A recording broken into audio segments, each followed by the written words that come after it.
Hello dear students, welcome in Bhalla kids science and study. आज मैं आपको वर्कशीट नंबर 22 करवाने जा रहा हूँ।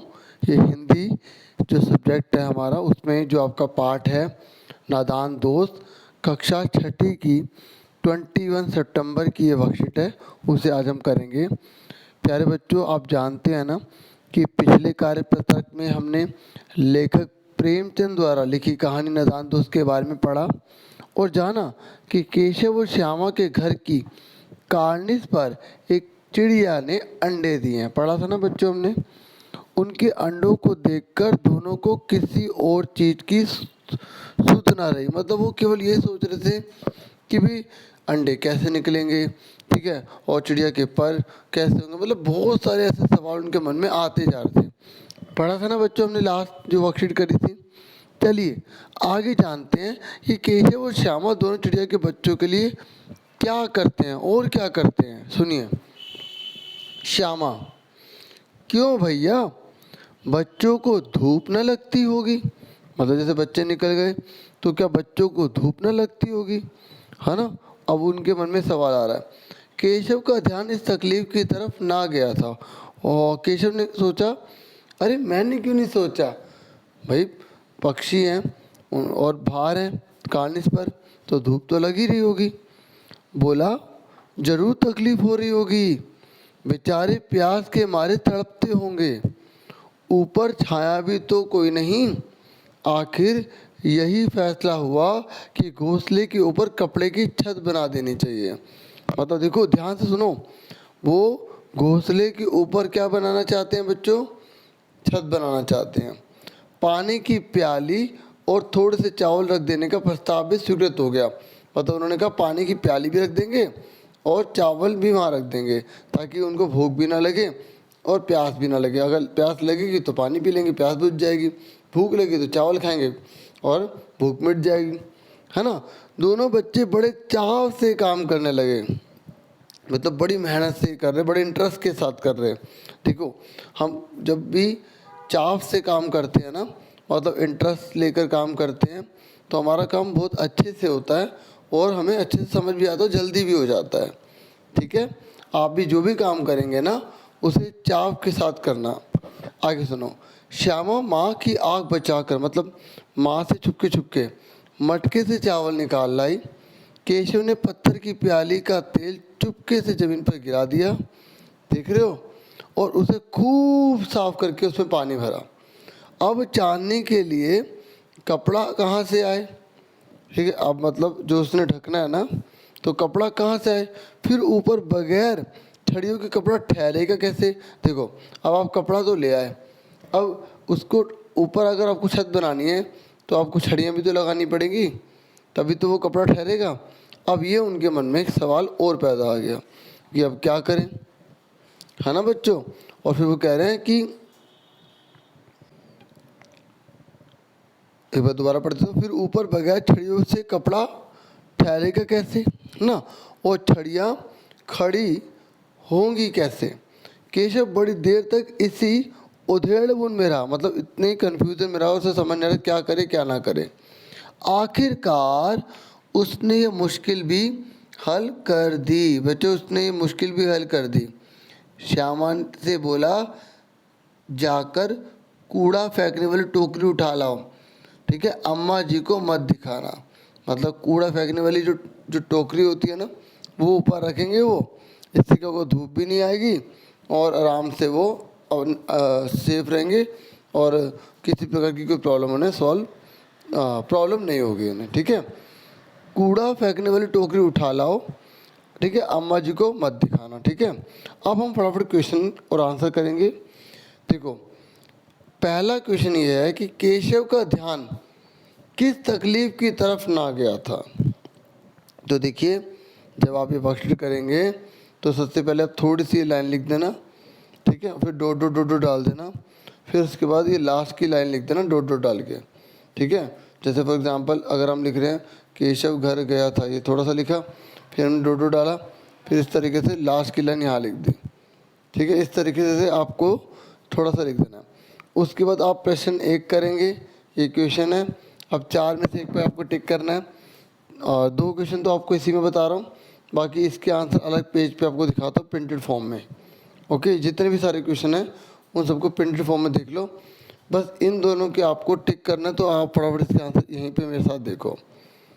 ठीक है, तो आप ये प्रश्न उतारेंगे, फिर इसका आंसर पे आपको टिक लगाना है। तो फटाफट पढ़ देता हूँ। केशव का ध्यान किस तकलीफ की तरफ ना गया था? धूप, बरसात, ठंड या गर्मी? तो आप क्या बताएंगे? धूप। अब नेक्स्ट है आपका सेकंड पार्ट है, सेकंड क्वेश्चन है। तो पहले वाले का धूप हो गया। उसके बाद प्रश्न सेकंड है, चिड़िया के बच्चों की तकलीफ दूर करने का क्या फैसला हुआ? बताओ। जो चिड़िया है ना, उसके बच्चों के अगर हमें तकलीफ दूर करने तो क्या करने का उन्होंने फैसला किया? छत बनाने का, घर बनाने का, दीवार बनाने का, या कोई नहीं? तो आप सब जानते हैं छत बनाने का फैसला हुआ। ठीक है, अब दो क्वेश्चन तो आपने कर लिए। ठीक है, आपने इस पर टिक भी लगा दिया होगा, ये और ये दोनों का ही है। उसके बाद थर्ड क्वेश्चन आप यहाँ से नोट करें। बाकी मैंने क्वेश्चन के साथ आंसर करा है, क्वेश्चन भी दिखाऊंगा, आंसर भी दिखाऊंगा। माँ की आग बचाकर केशव और श्यामा ने कौन से काम किए? अब आप इसका आंसर देखिए अब आप आंसर देख लीजिए। क्वेश्चन तो मैंने आपको दिखा दिया था, मैं आपको बोल रहा था ना क्वेश्चन आपको लिखा हुआ दिखाऊंगा, तो क्वेश्चन आप वहीं से देख लेना। एक बार आपको दोबारा क्वेश्चन दिखा देता हूँ। डियर स्टूडेंट्स, क्वेश्चन आप यहाँ से नोट कर लीजिए। दोबारा पढ़ देता हूँ क्वेश्चन। माँ की आग बचाकर केशव और श्यामा ने कौन से काम किए? अब आप आंसर देखिए। आप लिखेंगे श्यामा माँ की आग बचाकर मटके से चावल निकाल लाई, है ना? आपने पैसेज में पढ़ा था ना। नेक्स्ट आप लिखेंगे केशव ने पत्थर की प्याली का तेल चुपके से ज़मीन पर गिरा दिया और उसे खूब साफ करके उसमें पानी भरा। अच्छा, आप इसमें जो है इतना ही लिखें, ठीक है, क्योंकि इतना ही हमें वर्कशीट में दे रखा है। ओके, अब हम देखते हैं फोर्थ क्वेश्चन क्या है, फिर इसके बाद ये आंसर हम समझेंगे। अब फटाफट देख लेते हैं फोर्थ क्वेश्चन। देखिए फोर्थ क्वेश्चन है, केशव बड़ी देर तक किस उधेड़ बुन में रहा उसे लिखिए। ठीक है, तो हमने पैसेज में पढ़ा था ना, तो उसी आंसर को मैंने लिखा, अब उसे देखिए आप। और मेरी एक रिक्वेस्ट है, अगर अभी तक आपने चैनल को सब्सक्राइब नहीं किया तो प्लीज़ चैनल को सब्सक्राइब कीजिए, और अगर आपको वीडियो अच्छी लगे तो आप लाइक भी कर सकते हैं। देखिए आंसर, अब चांदनी के लिए कपड़ा कहाँ से आए? तो उधेड़ बुन में है ना कि वह चांदनी के लिए कपड़ा कहाँ से आए।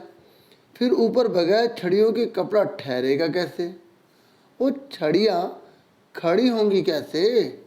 केशव बड़ी देर तक इसी उधेड़ बुन में रहा। समझ में आ गया डियर स्टूडेंट्स? अब हम देखेंगे फिफ्थ क्वेश्चन। देखिए ये फोर्थ था ना, अभी फिफ्थ है, उसके बाद हमारी गतिविधियाँ में 6 नंबर दे देते हैं। तो इसमें बोला गया आपको दो दो पर्यायवाची शब्द लिखने हैं, घर का, पानी का, आग का, माँ का, कपड़ा का। ठीक है, अब इसका आप आंसर देखिए, बहुत इजी, आप सबको पता होगा कि पर्यायवाची शब्द किसे कहते हैं, उसी के से नाम। ठीक है, जैसे हम घर है तो घर को हम गृह भी बोलते हैं ना, है ना, आवास भी कहते हैं। तो एक ही चीज़ के एक से ज़्यादा जो नाम होते हैं वो उसके पर्यायवाची शब्द कहलाते हैं। देखिए ये सारे के सारे पर्यायवाची शब्द के आंसर हैं, और आपको केवल 2 लिखने हैं, मैंने यहाँ पर सारे मेंशन कर दिए हैं। ओके, देखिए भवन, धाम, निकेतन, निवास, घर का। ओके, पानी का क्या है? नीर, पेय, सलिल। आँख का लोचन, अक्षी, नयन, नयन, नेत्र। माँ का अम्बा, अंबिका, अम्मा, जननी, धात्री। और कपड़े का क्या है? कपड़े का है वसन, चीर, बड़ी की मात्रा रखना, परिधान, पट और वस्त्र। ठीक है डियर स्टूडेंट्स, ये आपको अच्छे से क्लियर हो गया। ठीक है, और अब हम देखते हैं आज का लास्ट क्वेश्चन। देखिए ये लास्ट क्वेश्चन है हमारा, तो आप लास्ट क्वेश्चन जब ये करेंगे तो आप पहले समझ लें, बाकी मैं इसका आंसर दिखाऊंगा। अगर आप केशव और श्यामा की जगह होते तो चिड़िया के बच्चों के लिए क्या करते? तो ये कह रहा अगर आप केशव और श्यामा की जगह होते ना तो आप क्या करते? तो देखो जो मैं आपको आंसर दिखा रहा हूँ, है ना, आप वो भी लिख सकते हैं। लेकिन अगर आपके मन में कुछ हो रहा है कि भाई मैं चिड़िया के लिए क्या क्या करता या क्या क्या करती, तो आप अपनी मर्ज़ी से भी लिख सकते हैं। देखिए अब हम इसका आंसर पढ़ते हैं। ठीक है, गतिविधि का है ये। अगर मैं केशव और श्यामा की जगह होता या होती, ठीक है, जो गर्ल्स हैं वो होती, है ना, लिख सकती हैं। उसके बाद नेक्स्ट है, आगे क्या पढ़ते हैं, आगे देखिए। अगर मैं केशव और श्यामा की जगह होता या होती तो मैं चिड़िया के बच्चों के लिए घोंसले के निकट बहुत सारे तिनके रख देता या देती, ताकि, ये हटा देना, ओके, उनकी माँ उनको उठाकर घोंसले को और बड़ा कर दें ताकि बच्चों को धूप ना लगे और सभी गर्मी आदि से बच जाएं। और मैं कटोरी में पानी और अनाज के दाने भी रखूँगा। ठीक है, तो इस तरीके से मैंने ये आंसर लिखा है। आप कुछ और भी लिख सकते हैं, जो आपकी मन की कल्पना है ना, आप कुछ भी लिखें, आपके टीचर्स में कभी गलत नहीं करेंगे। ठीक है, और अगर आप ये भी लिखना चाहते हैं, यही लिखना चाहते हैं, तो भी कोई बात नहीं। ओके, तो आपसे फिर मिलेंगे एक नेक्स्ट वीडियो में। और प्लीज़ वीडियो को लाइक ज़रूर कीजिए, और अगर आप चैनल पर न्यू हो तो प्लीज़ सब्सक्राइब जरूर कीजिए। Thank you for watching and listening carefully. Take care yourself, dear students.